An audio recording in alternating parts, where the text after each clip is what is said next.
You definitely said something there is, I don't believe that a lot of people with credit issues really know or believe that they have rights.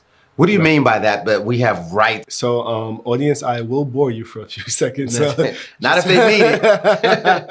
Not if they need it. So your rights, there are many consumer protection rights, and you guys can research this. We probably will provide links for you. You can ask us further questions if you need to. But essentially, you have the Fair Credit Reporting Act. You also have the Fair Debt Collection Practices Act. You also have the Fair Credit Billing Act.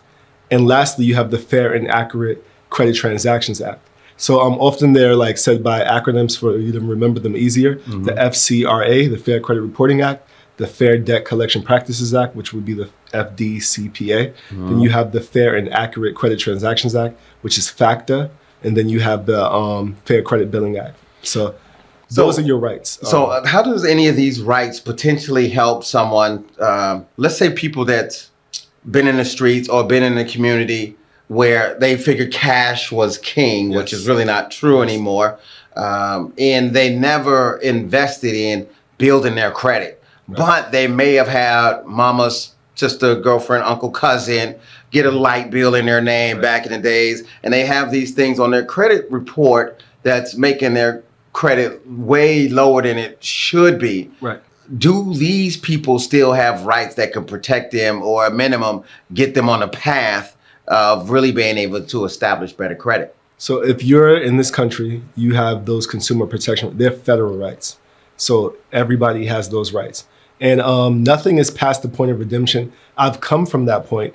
I actually learned the hard way. I grew up in Bed-Stuy, Brooklyn, 2 blocks from Biggie. Bed-Stuy? Yeah. I've never been there. I just wanted to say that. So everybody I knew had bad credit. You know, it was a matter of course, we just expected it. Mm-hmm. We, you know, it's something, we would just have something in our name. If it was a cable bill, we would pay extra for our phone bill. Yeah. Whatever had to happen, it's just what we knew and were accustomed to. So we didn't think twice about it.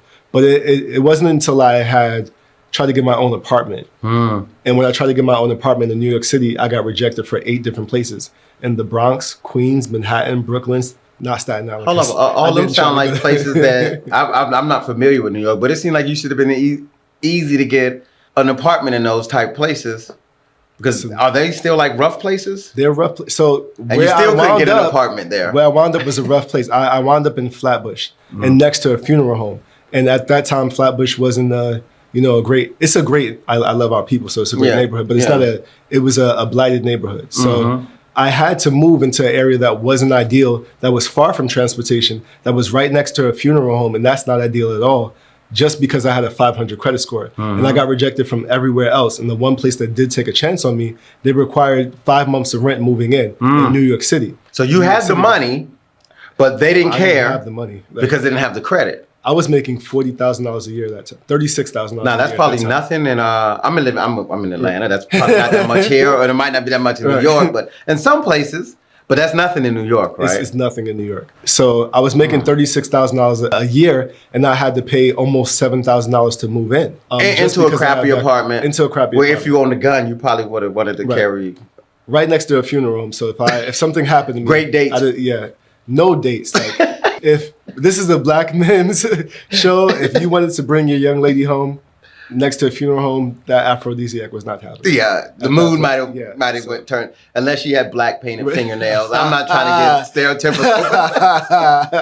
You know? So that's not where I wanted to be, but that's the only place that would take me with a 500 credit score. And having to pay most of my income, $7,000 up front, you know, making that little at the time, that was everything. So I couldn't afford to pay someone to fix it for me. I couldn't afford Lexington Law or anything. So that was a bad scenario that actually happened to make my life better, because that's just how life works if you have the right outlook. So I taught myself credit because I couldn't have someone else do it. I read all of the laws that I mentioned to you. I read a bunch of books, ebooks, had mentors and things like that. And I took my credit from a 500 to 740 in 4 months. Oh, wow. Now, mind you, that's 4 rounds of disputing. At that point, it was 4 rounds. Each round was 30 days at that point, but now each round is 45 days. So 4 rounds would take you about 6 months now instead of 4 months. But still, using those laws I told you about, you would dispute anything that's not 100% accurate or verifiable. You would remove those items, and then you would have no more derogatory items bringing your credit down.